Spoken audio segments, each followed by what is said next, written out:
Assalamualaikum warahmatullahi wabarakatuh.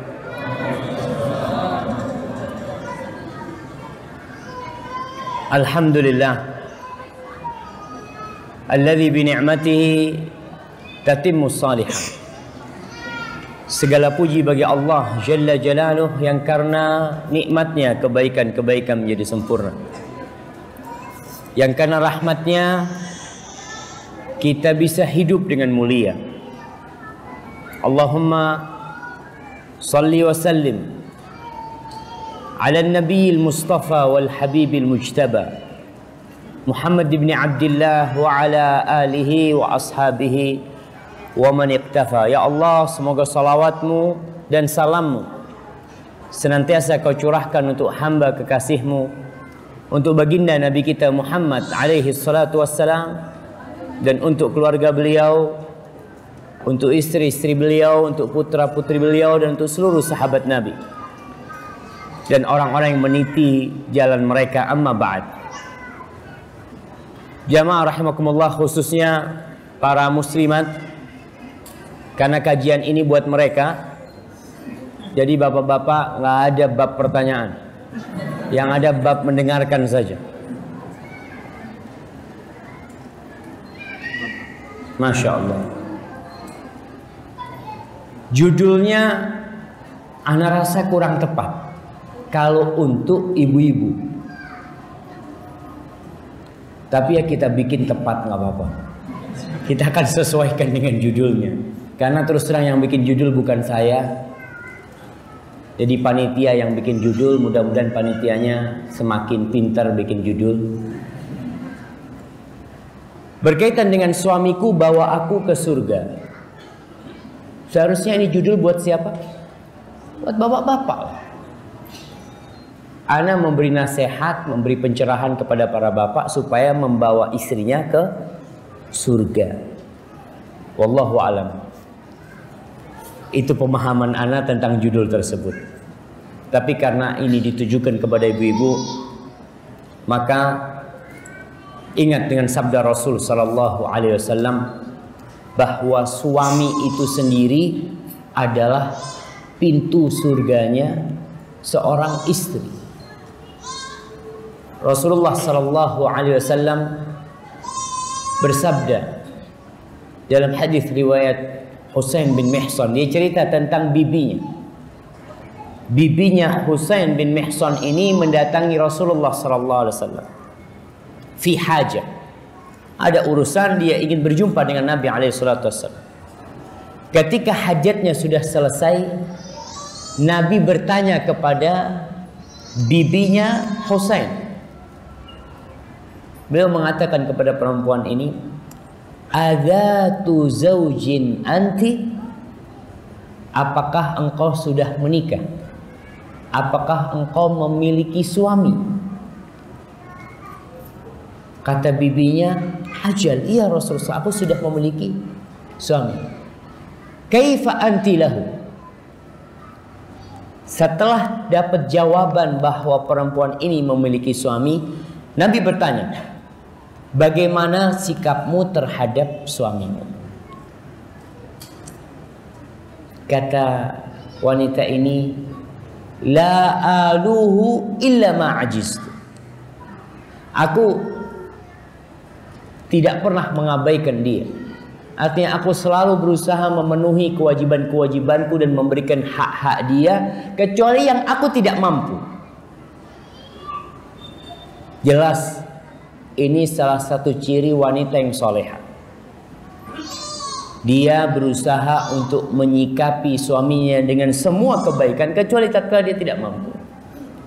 Lalu Nabi berpesan, mengatakan kepada wanita ini, dan pesan ini untuk seluruh wanita yang merasa dirinya seorang muslimah. Dengarkan hadis ini seakan-akan engkau mendengar dari Rasulullah sallallahu alaihi wasallam. Beliau mengatakan, "Unduri aina anti minhu fa innama huwa jannatuki aw naruki." Kau lihat bagaimana engkau dengan dia. Sesungguhnya suamimu itu adalah surgamu dan neraka. Jadi para istri yang sudah menjadi istri dan para wanita yang belum menikah, hendaklah berpikir kalau pernikahan ini adalah sesuatu yang sangat mulia. Di situ ada surga dan neraka. Banyak wanita tidak peduli dengan suaminya, apalagi tatkala sudah punya anak, apalagi kalau anaknya udah banyak. Dia berpikir kewajibanku adalah mengurus anak-anak suamiku. Bahkan sebagian wanita kalau ditanya, Dik, kau milih aku apa milih anak-anak? Kira-kira jawaban ibu-ibu apa? Anak-anak lah, kau sudah tua kayak gini. Nah, kadang-kala dia tidak peduli sama suami, padahal kewajiban berbakti kepada suaminya sampai mati. Allah mengatakan wa'bud rabbaka hatta ya'tiyakal yaqin. Beribadalah kepada Rabbmu sampai engkau didatangi oleh keyakinan, yaitu kematian itu sendiri. Artinya berbakti kepada suami itu terus dilakukan. Seorang wanita yang ingin dibawa oleh suaminya menuju surga, maka itu dilaksanakan sebelum menikah, sesudah menikah, dan setelah suaminya meninggal dunia. Karena kita tahu, tatkala seorang wanita ditinggal mati oleh suaminya mati duluan. Kira-kira kalau suaminya masuk surga, dicari enggak istrinya aja? Kalau istri yang soleha, dicari sama suami. Dia minta sama Allah, sohib saja teman. Diceritakan tentang firman Allah Subhanahu wa ta'ala, fama lana min syafi'in wala sadiqin hamim. Hasan al-Basri ketika mentafsirkan ayat ini, dia mengatakan ini peristiwa di neraka nanti, di hari kiamat. Tatkala ada seorang yang masuk surga, kemudian dia ngomong sama Allah Subhanahu wa ta'ala, ya Allah, mana sohibku, temanku yang biasa duduk sama aku, yang ngaji sama aku, kok nggak ada di surga? Lalu dikatakan dia di neraka. Maka orang ini mengatakan, ya Rabbi innahu la taktamilu sa'adati. Ya Allah, kebahagiaanku tidak akan sempurna kecuali kalau dia ada bersamaku di surga. Maka di sini orang itu dikeluarkan dari neraka masuk ke surga dengan syafaat siapa? Sahibnya. Maka di situ penghuni neraka pada bertanya, fulan kok bisa keluar dari neraka? Siapa yang memberikan syafaat kepada dia? Apakah para nabi yang memberikan syafaat kepada dia? Para rasul, malaikat-malaikat Allah, atau ada di keluarganya yang mati syahid yang bisa memberikan syafaat? Atau siapa? Enggak. Yang memberikan syafaat kepada dia itu sahibnya dia. Maka penghuni neraka tatkala itu berteriak mengatakan, fama lana min syafi'in wala sadiqin hamim. Kita nggak punya orang yang memberikan syafaat, dan kita juga tidak memiliki teman-teman baik yang ingat sama kita. Bagaimana dengan suami tatkala masuk surga dan selama hidupnya dia dilayani dengan baik oleh istrinya? Kira-kira tatkala dia di surga, dia cari tidak istrinya? Insya Allah dia cari. Tapi kalau istri yang nggak benar, tatkala dia masuk surga, dia cari istrinya. Alhamdulillah, mau cari ganti sudah, yang itu biarkan. Karena selama hidup di dunia ternyata ada wanita-wanita yang menyakiti suami. Maka ingat, tatkala ingin dibawa oleh suaminya menuju surga, seorang wanita mempersiapkan sebelum menikah, ketika menikah, dan tatkala suaminya meninggal dunia, dengan tidak menikah lagi. Kalau sang istri menikah lagi, dicari enggak sama suaminya? Tidak, karena wanita itu bersama suami yang terakhir. Siapa suami dia terakhir, insya Allah akan bersama dia. Baik, berkaitan dengan sebelum menikah, dan ini yang penting sebenarnya. Tatkala seorang wanita ingin dibawa oleh suaminya ke surga, maka dia harus memilih suami. Suami yang kayak apa yang bisa membawa ke surga?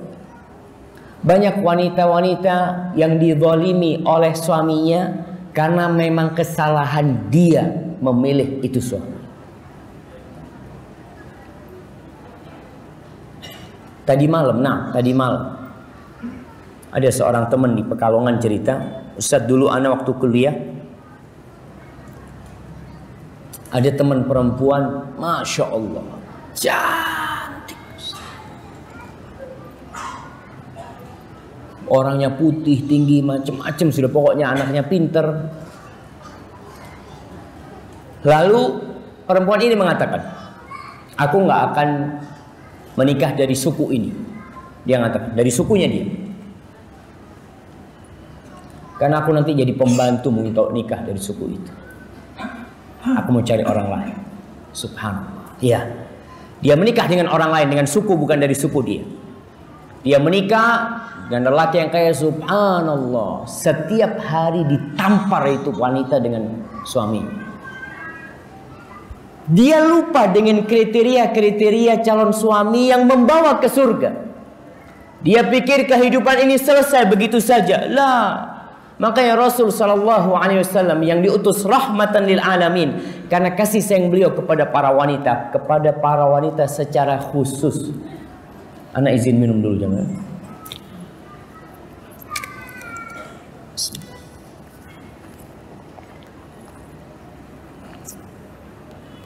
Alhamdulillah. Nabi kita alaihi salatu wassalam itu memiliki kasih sayang yang lebih kepada para wanita. Bahkan beliau mengatakan, inni uharriju alaikum bihaqqid dha'ifain. Aku benar-benar menimpakan kesulitan kepada kalian dalam masalah dua hak manusia yang lemah. Yang pertama, anak yatim. Yang kedua adalah para wanita. Di antara bentuk kasih sayang Nabi kepada para wanita, Nabi kita sallallahu alaihi wasallam berkata, "Idza ja'akum man tardawna dinahu wa khuluquhu fa'ankihu." Wahai para orang tua, wahai para wali, apabila datang meminang putri kalian atau adik wanita kalian atau kakak wanita kalian atau siapa saja, karena ingat wanita tidak bisa menikahkan dirinya sendiri. Dia butuh wali. Maka Nabi mengatakan ini kepada para wali. Bila datang seorang lelaki meminang yang menjadi tanggung jawab kalian, tardawna dinahu wa khuluquhu, yang kalian ridha dengan agama dan akhlaknya, nikahkan. Jadi Nabi SAW menjelaskan ini bentuk kasih sayang. Nabi tahu dengan bagaimana kehidupan rumah tangga. Maka Rasul SAW mengatakan dua kriteria. Para wanita ingat, kalau ingin dibawa oleh suaminya menuju ke surga, maka dua kriteria itu tolong diperhatikan. Yang pertama, agama. Saat agamanya muslim, nah, alhamdulillah, ini sudah kufu, sudah setara dengan agamanya Islam. Tapi dilihat Islam yang kayak apa. Karena banyak kaum muslimin yang Islam KTP-nya saja. Kalau ditanya, Bapak muslim, sholat kadang-kadang, puasa jarang. Oh, kira-kira ada nggak calon menantu kalau ditanya seperti itu jawab jujur? Kayaknya sulit, karena tahu dia bakal ditolak nih kalau sudah pertanyaan seperti itu. Sebagian orang tua tidak menanyakan tentang agama. Ketika ada seorang lelaki yang tampan datang, Masya Allah, dengan mobil yang tipis, yang kursinya cuma 2 di depan, Masya Allah. Langsung pertanyaannya orang tua, kapan rencana lamarannya? Nggak ada pertanyaan macam-macam. Padahal dunia ini fitnah. Orang-orang sombong karena kekayaan mereka. Mereka jadi sombong. Dengan duit, sebagian merendahkan orang lain. Makanya tidak sedikit wanita yang akhirnya seperti budak karena suaminya kaya raya. Dia tidak dihargai. Maka seharusnya yang kau tanya, kalau ada orang meminang, ya tanya, alhamdulillah, Jangan ditanya gajinya berapa. Masalah gaji terakhir nanti. Apa pertanyaan pertama? Ya ma, kira-kira pertanyaan pertama, Masya Allah, udah berapa juz hafalannya? Aduh, juz yang mana? Nah, itu yang seharusnya ditanyakan. Karena perhatian seseorang kepada Al-Quran ini sebagai bukti kalau dia perhatian kepada agamanya. Kalau orang perhatian sama Quran, insya Allah sholat. Jadi sholat ini insya Allah dia sudah laksanakan. Alhamdulillah saya hafal ya juz 30. Ini sebuah kemuliaan jemaah. Karena ibu-ibu coba tanya sama suaminya sekarang nih, yang sudah menikah punya anak, tanya sama suaminya, Mas, waktu saya nikah sama sampean, Mas, sampean hafal berapa juz? Ya dari waktu itu sampai sekarang tetap nggak ada tambahan. Jadi dari menikah yang hafalannya cuma 5 surat sampai sekarang tetap 5 surat. Banyak seperti itu. Maka berarti wanita, gimana suamimu akan membawamu ke surga? Sedangkan salah satu buku panduan masuk surga tidak dibaca. Buku panduan masuk surga apa? Al-Quranul Karim. Maka dinahu, agamanya ini salah satunya kita tanyakan masalah bagaimana dia dengan Al-Quranul Karim. Apabila dia mengatakan, ana terus terang saya kalau hafalan sedikit, tapi alhamdulillah tiap hari saya baca 1 juz. Alhamdulillah, ini tanda-tanda orang yang baik. Kalau antum takut dia tidak jujur, maka tanya sama orang lain. Demi surga Allah Subhanahu wa taala. Baik, yang kedua, akhlaknya. Karena yang paling berat di timbangan pada hari kiamat itu apa? Sedekah, salat, zakat, puasa, haji. Kata Nabi sallallahu alaihi wasallam, "Athqalu ma fil mizan husnul khuluq." Yang paling berat di timbangan pada hari kiamat itu adalah akhlak yang mulia. Setelah agama hablum minallahnya baik, nih akhlak yang mulia. Jangan sampai ada orang-orang yang hablum minallahnya baik pada hari kiamat bangkrut gara-gara akhlaknya buruk.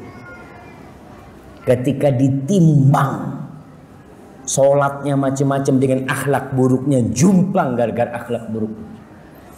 Tuh para wanita ingat dengan hadis Nabi SAW tentang seorang wanita yang taqumul lail, sholat malam, puasa sunnah, sedekah, tapi kalau ngomong pedes, suka nyakitin tetangganya. Kata Nabi alaihi salatu wassalam, hiya finnar. Ini perempuan di neraka tempatnya.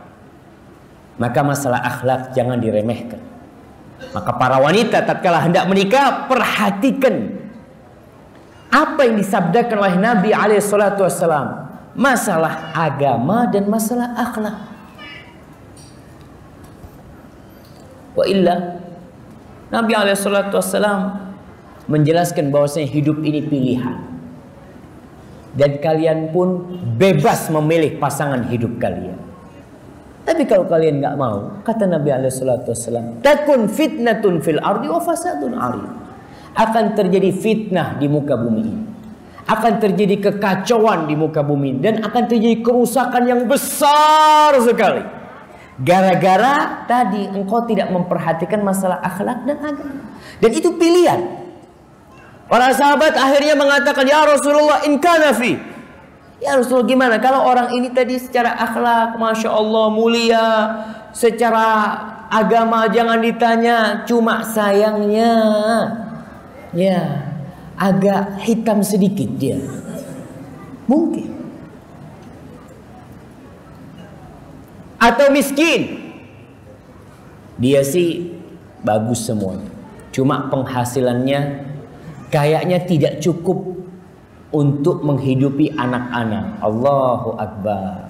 Allah berpesan, iyakunu fuqara yunihumullah min fadli. Kalau mereka orang yang fakir, Mereka orang yang tidak mampu. Allah yang akan mencukupi mereka. Allah, bukan mertuanya, bukan presiden, bukan gubernur, tapi Allah yang akan mencukupinya. Di sini jemaah, Allah Jalla Jalaluh bisa menjadikan tuh menantu yang kaya dalam sehari jatuh miskin. Dan Allah bisa menjadikan menantu yang miskin, tapi karena dia akhlaknya mulia dan agamanya baik, Allah beri kecukupan dia. Siapa yang memberi kecukupan? Rabbul Alamin. Maka para sahabat ketika mengatakan in kana fi, gimana kalau dia secara itu udah baik tapi yang lainnya kurang? Nabi mengatakan idza ja'akum man tardawna dinahu wa khuluquhu fa'ankihu. Idza ja'akum man tardawna dinahu wa khuluquhu fa'ankihu. Idza ja'akum man tardawna dinahu wa khuluquhu fa'ankihu. 3 kali beliau mengatakan nikahkan, kawinkan tuh orang. Kawinkan tuh orang. Asalkan sudah cocok sama anaknya. Karena anak perempuan nggak boleh dipaksa juga. Anak perempuan ini ya dikasih pilihan juga dia. Nah, kayak gini nih nak. Banyak wanita sekarang ya kesian ya dengan hubungan bebas sekarang. Dengan adanya medsos, sehingga wanita-wanita itu kebayang suami yang baik itu suami yang perlente, insyaallah, yang rambutnya klimis, yang jamnya ya kalau dibuka sedikit orang langsung tahu harganya. Oh, nah. Kadang-kala seperti itu. Dia lihat sahib-sahibnya, Allah jamaah, banyak wanita-wanita yang hidup merana gara-gara salah milih pasangan hidup.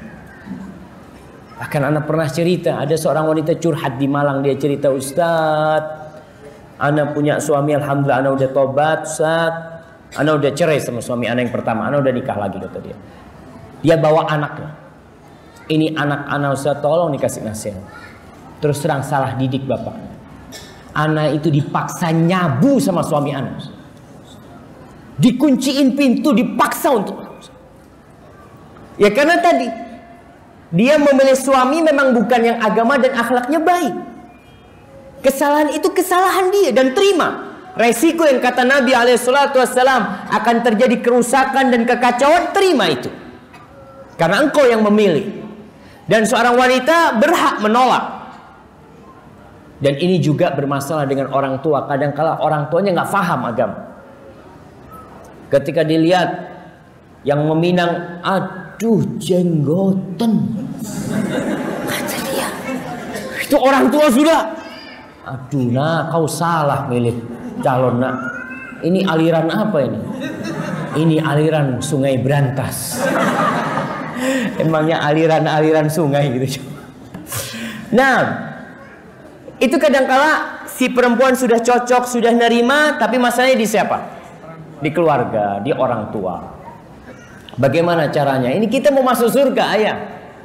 Dan katakan kepada orang tuanya dengan santun, Masya Allah, ini gara-gara banyak bapak-bapak mendolimi ibu-ibu. Ana lihat dari tadi dimajukan. Bapak-bapak maju sedikit, maju ke depan. Nah, soalnya ini kajian buat ibu-ibu, bapak-bapak.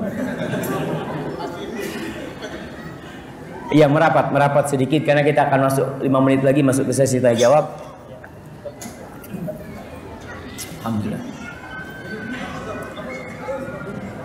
Nah, silahkan merapat bapak-bapak, jangan takut.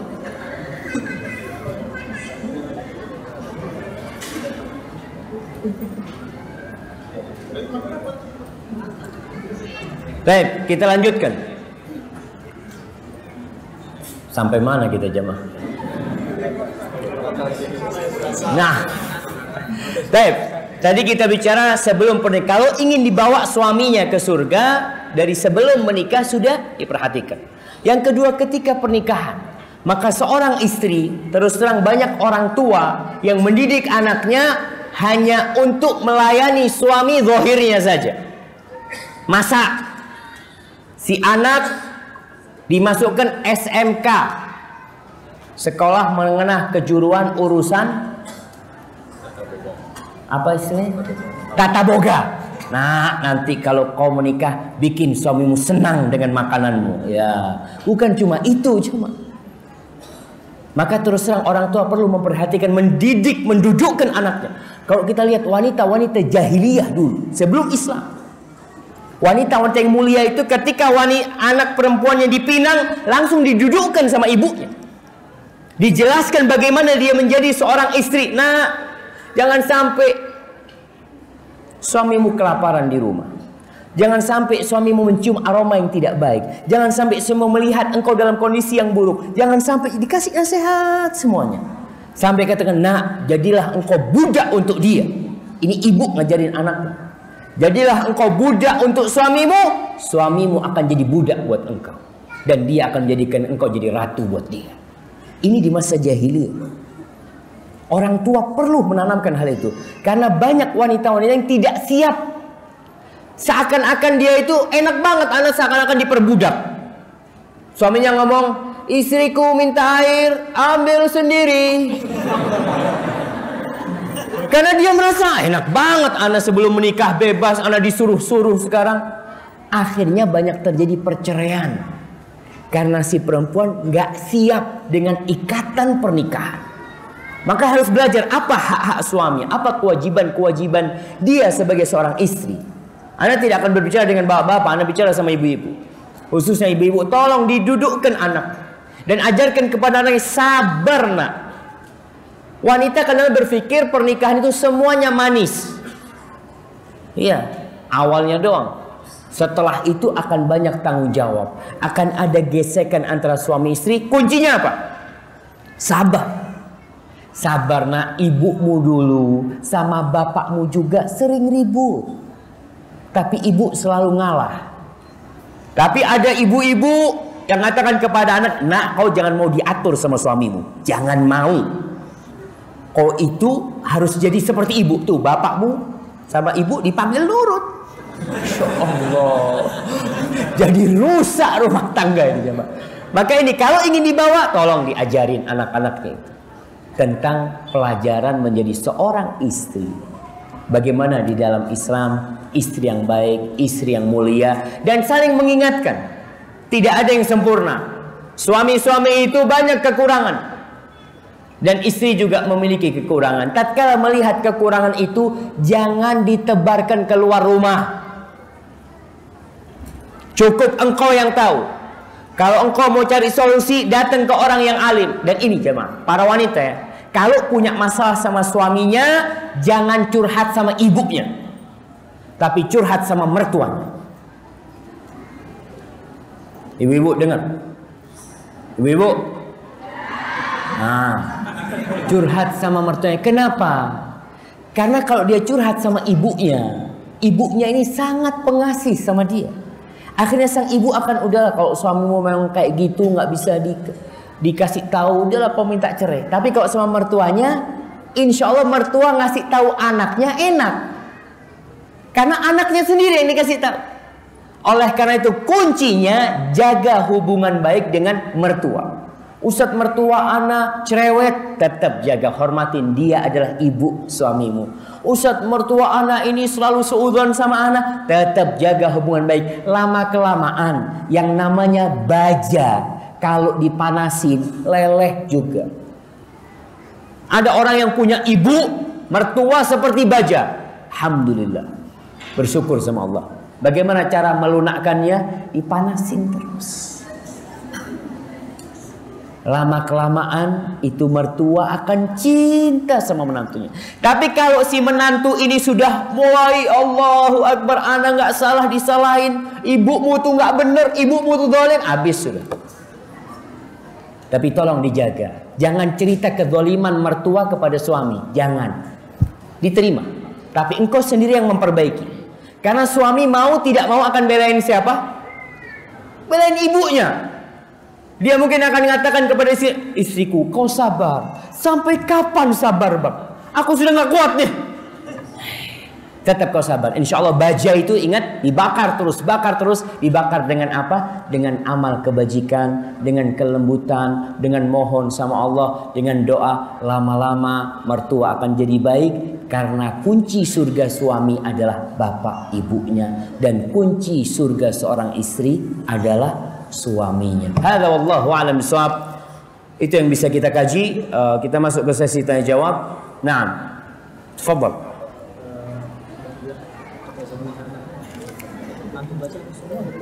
Bismillah, ana bacalah. Assalamualaikum Ustaz. Apa boleh kita bermuka masam atau kesal pada saat suami kita berbicara satu hal yang membuat kita kesal dan sakit hati? Nih biasanya kalau suami ngomong poligami nih. Nah, dan bagaimanakah sikap kita sebagai istri sebaiknya agar kita tidak menjadi seperti tidak taat bakti kepada suami kita. Nah, ada suami-suami yang berbicara, ingat ketika suami berbicara tentang kemaksiatan, Masya Allah, bapak-bapak jangan rame-rame bapak-bapak. Yang boleh rame-rame itu ibu-ibu. Nah, kok lupa apa nih? Astagfirullahaladzim. Iya, nih. Wanita itu seharusnya bermuka masam, harusnya kesal sama suaminya kalau suaminya berbuat maksiat, harus dia marah. Di sini marah yang dapat ridha dari Allah Jalla Jalla. Dia bermuka masam ketika melihat suaminya melakukan kemaksiatan. Nah, dan itu sesuatu yang disyariatkan. Karena ana beberapa kali ada wanita-wanita yang naudzubillah dia dengar suaminya berzina, naudzubillah. Suaminya melakukan tindakan yang tidak baik, tapi dia jaga, dia tahan dirinya, dia berharap Allah memberikan hidayah kepada suaminya. Tapi kalau dengar suaminya kawin lagi, langsung tas dibuka. Nggak ada harapan tobat suaminya sudah. Iya jemaah. Ini generasi yang lalu Anda lihat. Anda lihat, Anda punya keluarga, Anda lihat seperti itu. Ketika dengar suaminya mau kawin lagi, itu hancur sudah rumah tangga. Tapi suaminya berzina, dia masih tabah, masih sabar, masih berharap bisa baik suaminya. Maka tolong muka masammu seharusnya di tempat yang sesuai. Jadi kalau dikatakan boleh nggak bermuka masam dengan suami, ya ada sesuatu yang wajib bermuka masam. Dalam hal-hal suaminya melakukan kemaksiatan, kau harus benci dan murka.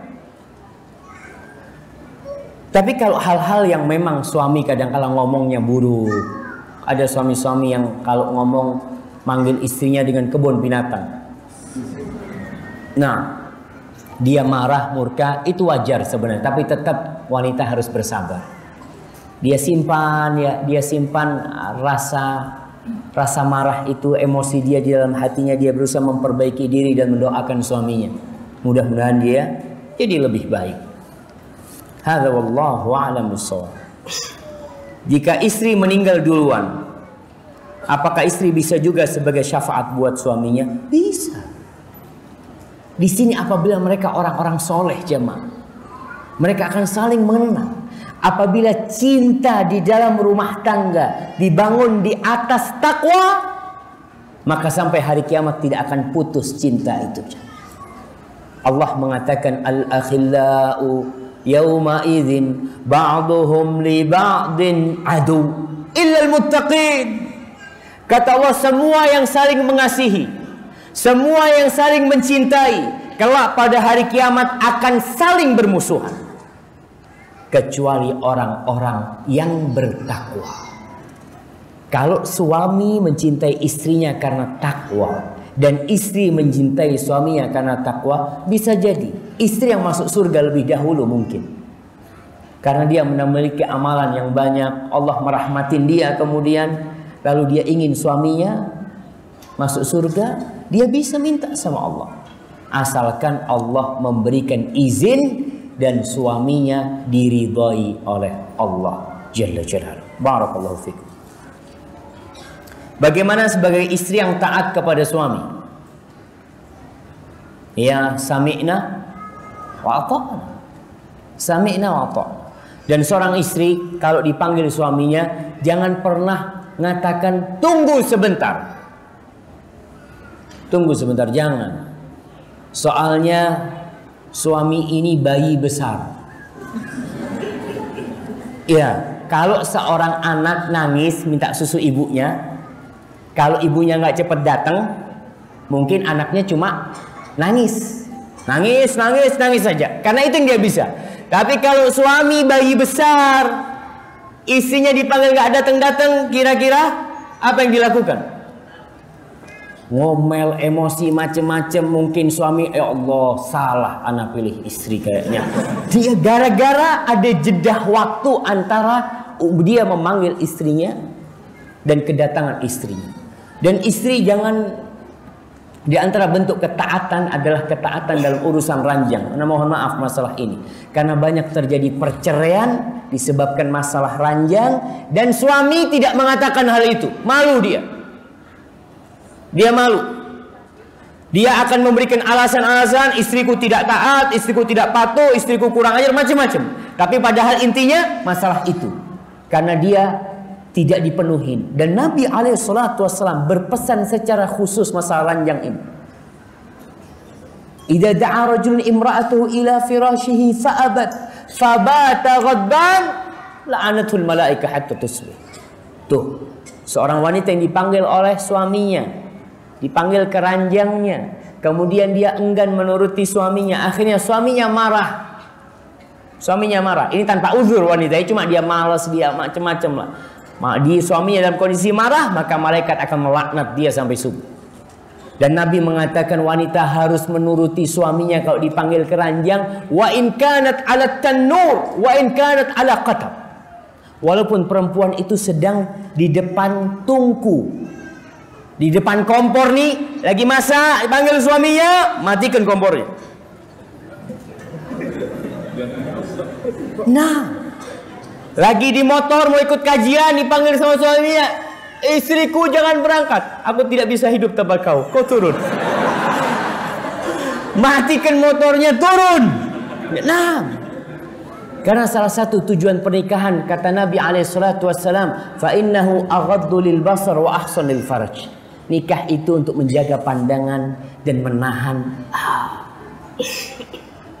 Jadi tolong diperhatikan masalah itu. Jadi untuk istri yang taat kepada perintah suaminya selama perintahnya bukan dalam kemaksiatan, taati.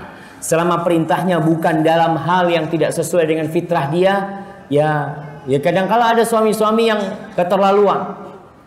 Dia mau berangkat kerja ngomong sama istrinya, istriku tolong oli mobil ditap ya, buka nanti, kemudian dimandiin mobil sekalian. Masya Allah, kayaknya nggak sesuai lah jemaah. Berdosakah saya sebagai istri yang seringkali menuntut perhatian lebih saat suami lebih banyak waktunya habis saat bekerja? Nah, jamaah, kata orang kerjaan itu second wife, istri kedua. Sebagian istri itu sabar, suaminya bekerja sampai malam sabar. Yang penting jangan kawin lagi. Nggak apa-apa kau kawin lagi sama pekerjaanmu, silahkan. Tapi ada wanita yang tidak diperhatikan oleh suami. Maka seorang wanita menuntut kepada suaminya boleh sebenarnya, akan tetapi tidak perlu diucapkan. Bagaimana dia tahu Ustaz kalau anda tidak mengucapkan? Ya, engkau berbuat. Kau tahu ikan yang besar, kalau ingin dapat ikan yang besar, umpannya harus besar. Kau berikan kepada suamimu sesuatu yang besar, insya Allah dia kasih yang besar. Tapi ada suami-suami yang nggak paham-paham.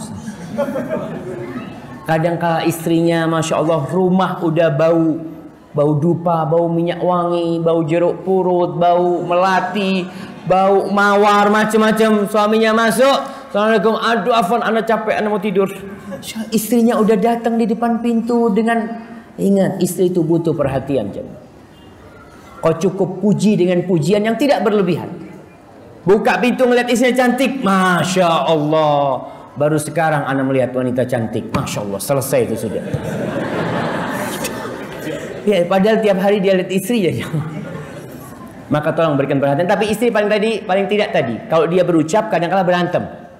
Kalau dia ngomong duduk, tapi kalau harus ngomong sharing sama istrinya, sama suaminya. Jangan memberi nasihat suami. Kadang-kala suami nggak mau dikasih nasihat. Kenapa? Karena dia merasa sebagai komandan. Ada enggak anak buah menasihati komandan? Yang ada anak buah memberikan masukan kepada komandan. Ya, afwan. Jadi bahasanya aja yang harus disesuaikan. Kalau atasan ke bawah tinggal nyuruh. Kau besok harus datang 6:30. Selesai. Tapi apa bisa istri ngomong, "Mas, mulai besok jam 4 rumah aku kunci." Berantem yang ada jam. Maka tolong bahasanya bahasa yang positif lah sama suami.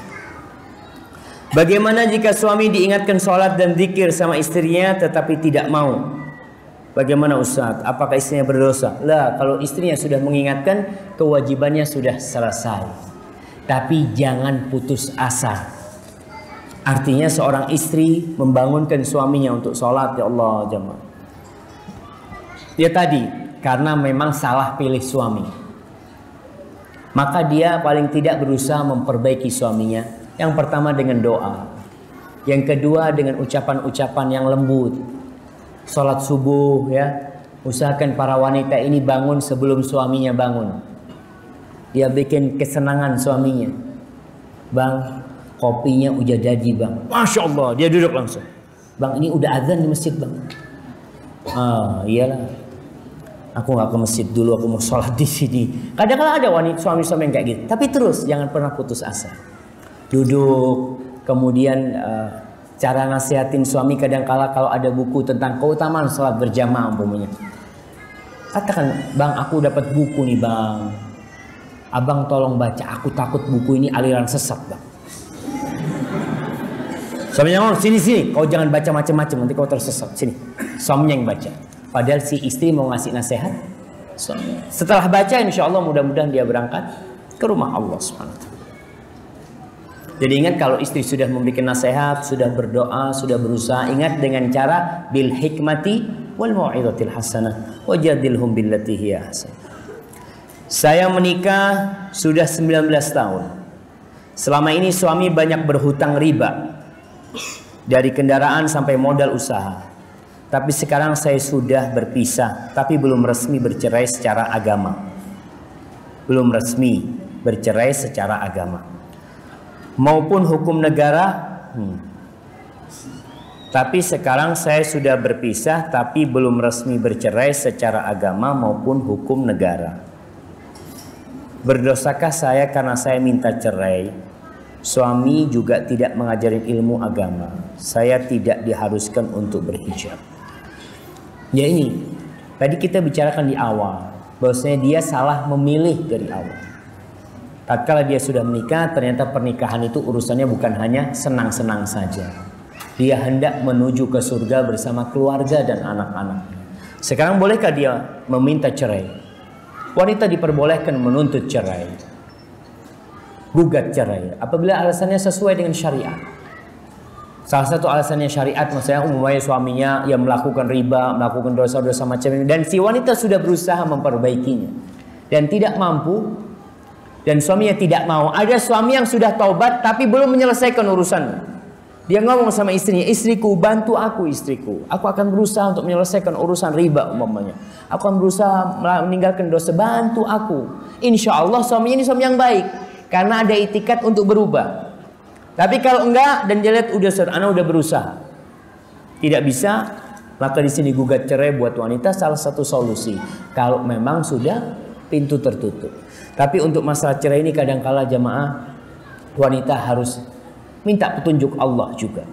Istikharah juga. Kadang-kala perceraian itu bukan solusi. Dan kalau memang harus bercerai, ingat wa man yattaqillah yaj'al lahu makhrajan. Barang siapa bertakwa kepada Allah, pasti Allah kasih jalan keluar. Bismillah. Bagaimana bila seorang wanita sebelum menikah dia sudah berzina? Na'udzubillahi minaz zina. Mudah-mudahan jemaah dijauhkan kita, istri kita, anak-anak kita, keluarga kita dari zina. Ini termasuk dosa yang buruk sekali. Lalu dia menikah dengan laki-laki lain.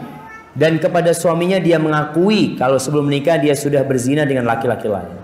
Dan dia sudah bersumpah kepada suami tidak akan mengulangi perzinahan itu lagi. Tapi karena lemahnya iman, sang istri melakukan kesalahan lagi. Dan dia selingkuh dengan mantannya. Dan dia berumah, dia berzina lagi. Bagaimana dosa perempuan seperti ini? Apakah masih bisa diampuni dengan taubat nasuha? Allah jamaah. Ini ana dengar seorang syekh ditanya oleh seorang wanita.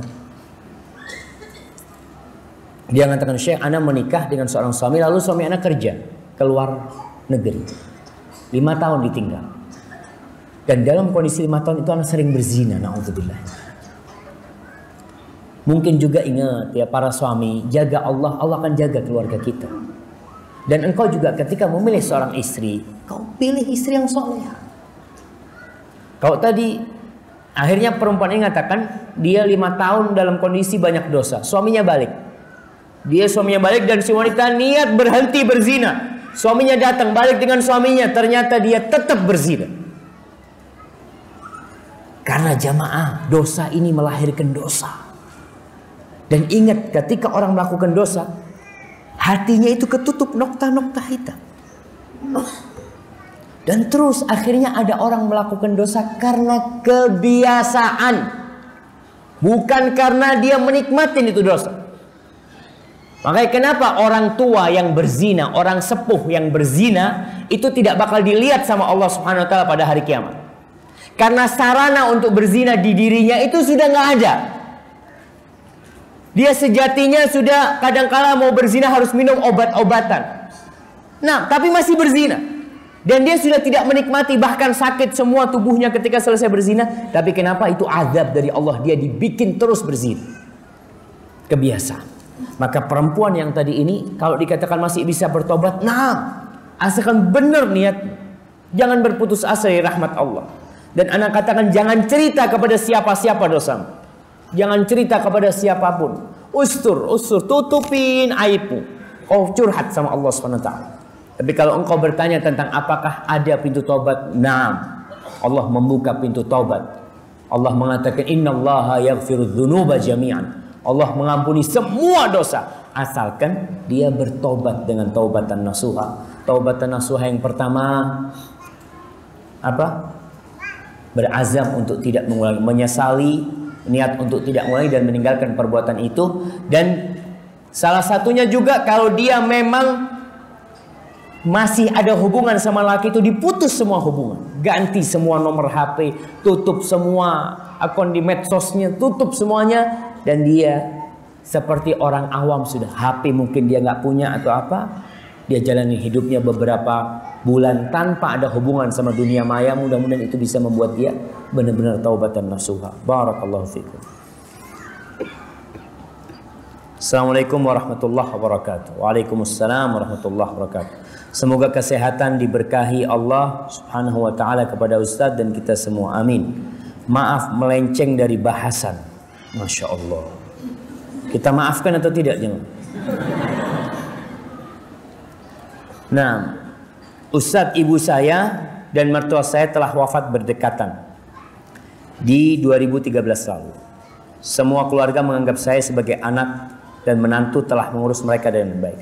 Tapi hanya Allah yang tahu bahwa saya tidak seikhlas itu. Pertanyaan saya, bagaimana cara saya agar ibu dan mertua memaafkan saya? Subhanallah. Bagaimana cara saya agar Allah memaafkan hal ini? Allahu Akbar jemaah. Di sini kadang-kala orang itu memuji kita dengan sesuatu yang kita tidak lakukan. Allah itu lebih tahu dengan diri kita. Dan ana lebih tahu dengan diri ana daripada antum semua. Makanya di sini kita lihat bagaimana doanya Abu Bakar As-Siddiq atau doanya beberapa sahabat yang lain yang tatkala dipuji oleh orang. Dia mengatakan Allahumma gfirli ma la ya'lamun. Ya Allah, ampuni dosa-dosaku apa yang mereka tidak tahu tentang aku sebenarnya. Waj'alni khairan mimma yadhunnun, dan jadikan aku lebih baik dari prasangka mereka. Kemudian wala tu'akhidni bima yaqulun, dan jangan aku diberi sanksi gara-gara ucapan mereka. Kan ini ucapannya dikatakan ikhlas, dia merawat, padahal si perempuan tahu anak kayaknya nggak seperti itu. maka dia harus banyak beristighfar dan doakan orang tua dan mertuanya. Terus dia doakan. Dia doakan keduanya, mudah-mudahan Allah mengampuni dosa-dosa mereka dan mengampuni dosa-dosa orang si perempuan ini. Jadi dia terus banyak-banyak beristighfar. Barakallahu fiikum. Nah, Ustadz, saya sedang bimbang tentang anak laki-laki saya. Yang pertama, karena sebentar lagi dia akan lulus SMP.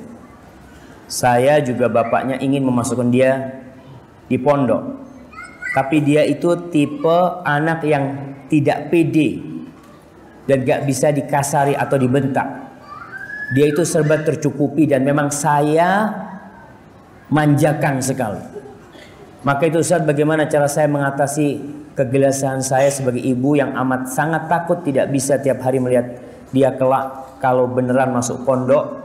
Dan kira-kira saya pilih pondok mana, pondok Imam Bukhari, pondok Al-Irsyad, pondok Gontor, dan bagaimana kiat mengkondisikan anak saya sebelum masuk pondok pesantren. Jamaah, dia ini orang tua ingat mendidik anak itu. Tahu Nabi Yusuf alaihissalam. Para ulama menyimpulkan hikmah. Kenapa Nabi Yusuf harus dipisahkan dari orang tuanya? Mereka mengatakan kalau Nabi Yusuf tetap sama orang tuanya, dia tidak akan menjadi apa-apa. Dia hanya akan menjadi anak yang dimanjakan oleh kedua orang tuanya. Oleh karena itu Allah pisahkan Nabi Yusuf dari orang tua. Bayangkan Nabi Yusuf anak yang paling dimanja.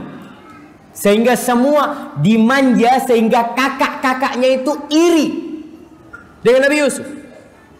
Akhirnya apa yang terjadi? Dibuang Nabi Yusuf.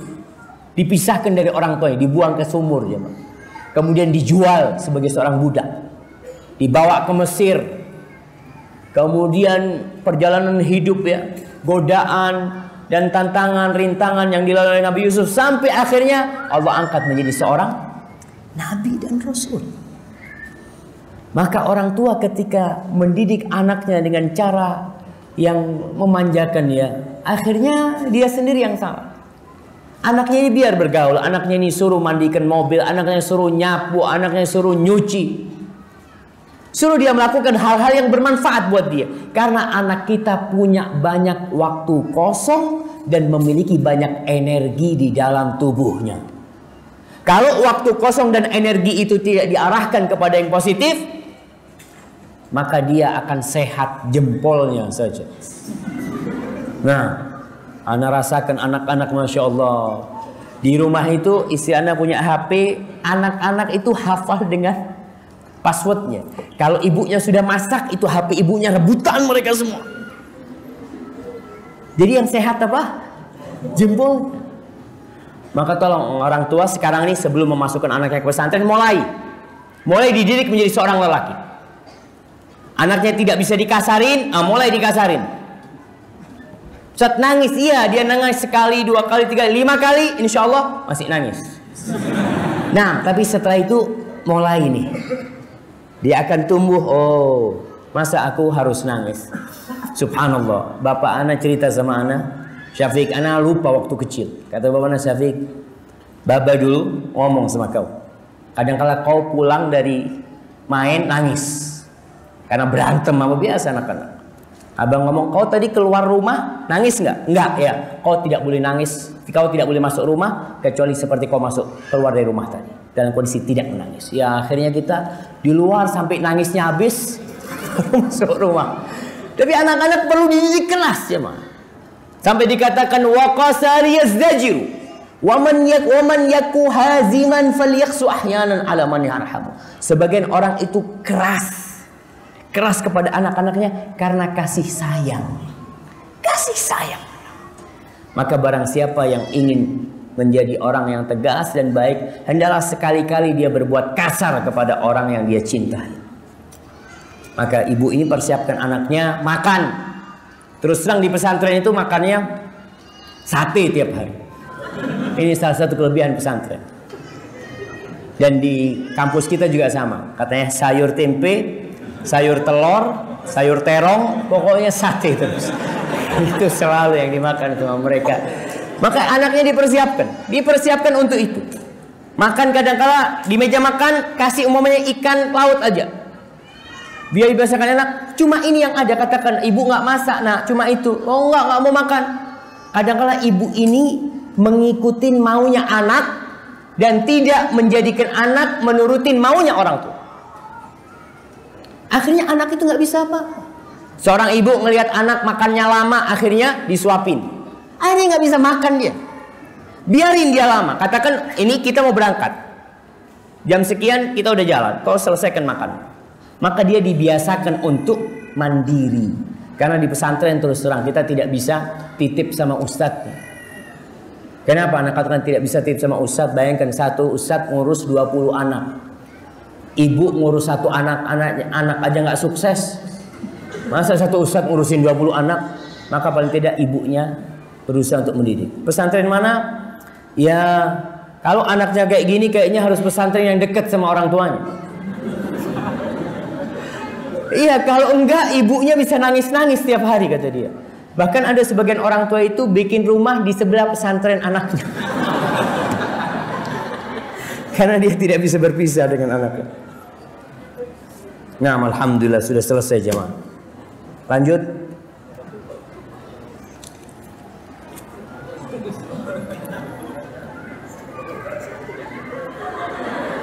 Sudah selesai. Insyaallah. 2 pertanyaan lagi. Ini kesalahan panitia. Anda tadi ngomong panitia ini salah. Masa kajiannya habis maghrib tempatnya jauh banget jemaah. Terpaksa kita harus meninggalkan antum jemaah. Assalamualaikum warahmatullahi wabarakatuh. Waalaikumsalam warahmatullahi wabarakatuh. Bagaimana caranya Ustadz istiqomah berbakti pada suami? Terkadang saya bisa bersabar, terkadang bisa marah-marah. Apalagi ketika capek melakukan aktivitas rumah. Nah, kuncinya lillahi ta'ala. Ketika berbuat baik sama suami, jangan berharap balasan dari suami. Kalau berharap balasan dari suami, yang ada sakit hati. Ini dalam semua hal jemaah. Kalau antum membantu saudara antum, membantu keponakan antum, membantu siapa saja orang-orang dekat dengan harapan dia membalas budi, antum tidak sakit hati nanti. Tapi ketika melayani suami, dia berharap surga Allah seorang istri, suami mau melakukan apapun, ya Allah, kau yang tahu ya Allah. Ketika suami marah-marah, kau hamparkan sejadah, sujud, rukuk, minta sama ya Allah, aku sudah berbuat baik sama suamiku, tapi suamiku seperti itu, tolong kau kasih hidayah kepada dia. Insya Allah dia berusaha menjaga amalannya lillahi ta'ala. Dan sabar, kemudian melihat kepada orang-orang yang lebih susah hidupnya. Banyak wanita tidak bersyukur jemaah. Dia merasa suamiku ini nggak benar. Kau lihat ada suaminya yang lebih parah. Suamimu lebih mending. Jangan bandingkan suamimu dengan yang lebih baik, tapi bandingkan suamimu dengan yang lebih buruk. Suami juga nih bapak-bapak nih. Kadang-kala kalau marah sama istri, kau tahu istriku, istrinya fulan ini, masya Allah, kalau suaminya datang, aku pernah ke sana, itu dibukain pintu. Aku kadang-kala gedor berapa kali. Nggak usah dibandingkan, tapi minta, katakan apa yang kau inginkan dari dia tanpa membanding-bandingkan. Baik, ini yang terakhir Ustaz. Saya ingin bertanya, jika ortu masih belum mengenal sunnah dan beliau nggak suka dengan orang yang seperti berjenggot. Ya, kadzalika kuntum min qablu. Jamaah sama sebenarnya jamaah. Terus terang, Anda dulu bencinya sama orang yang berjenggot. Allah, kita waktu di pesantren ada ustadz kita berjenggot. Ada satu ustadz kita. Ya, semoga Allah mengampuni dosa-dosa kita karena kejahilan. Itu ustadz suatu hari melanjutkan sekolah. Kita seneng mahasiswa ini, siswa-siswa ini. Karena dia ustadz yang tegas dan keras. Ketika dia balik, kita bikin kata sambutan di atas genteng, bukan atas genteng, atas antara genteng sama plafon. Itu ada tembok, kita tulis di sana. Kambing back to kandang. Allah, betul jemaah. Itu karena nggak paham. Kita nggak paham anak-anak. Akhirnya berapa banyak murid-murid yang tidak dapat barokah dari ilmu gurunya. Gara-gara dia gibain gurunya, ngomongin gurunya, macam-macam seperti itu. Ya karena kejahilan. Jadi kalau orang tua ini tidak suka jenggot, wajar. Bapak ana dulu nggak suka sama jenggot, ibu ana nggak suka sama jenggot, keluarga ana semua. Ana ketika pulang pesantren berjenggot, disidang jemaah, didudukkan. Ikut aliran apa kau ini? Betul. Karena ketidakfahaman mereka. Maka yang harus kau lakukan bersabar, memberikan pemahaman, akhlak mulia terus ditampakkan, tunjukkan kepada orang tua. Kalau setelah engkau mengenal Islam yang benar, engkau semakin berbakti kepada orang tua, semakin menghormati orang tua, semakin memuliakan tetangga, engkau semakin care sama adik-adikmu, sama keluargamu. Sehingga orang tua melihat, oh kayaknya benar nih, kayaknya benar anak ini. Kenapa? Karena perubahan kepada yang lebih baik tanda bahwa itu adalah satu kebenaran dan hidayah Allah Subhanahu wa taala. Hadza wallahu a'lam bissawab. Itu yang bisa Anda sampaikan. Apabila yang Anda sampaikan benar itu dari Allah Jalla Jalaluh.